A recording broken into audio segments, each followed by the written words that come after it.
Tangri itni yaratdi va unga dedi: kun davomida uy atrofida o'tirasan va o'tgan ketganga xurasan. Buning uchun men senga 20 yil umr beraman.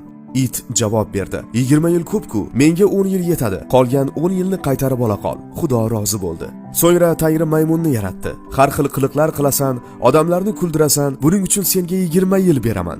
Maymun ham 10 yilni qaytib berdi. So'ngra sigir yaratildi va unga insonga sut berish, oilasini boqish uchun dalada issiqda yotib, chivin va pashshalardan azob chekish evaziga 60 yil umr berildi. Sigir bu juda ko'p, 40 yilini Xudoga qaytib berishini aytdi. Tangri rozi bo'ldi.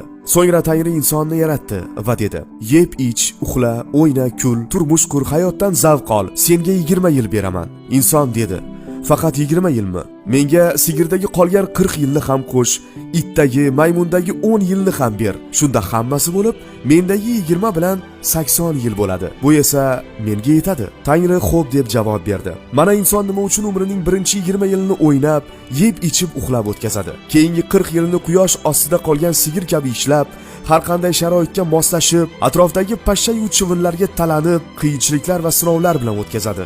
Oilasi uchun rizq yig'adi. Yana 10 yilni nabiralarini o'ynatib, kuldirib o'tkazsa, oxirgi 10 yilini uyining oldida o'tgan ketganga gapirib o'tkazadi. Ko'rdingizmi? Aslida hammasi aniq chizib berilgan.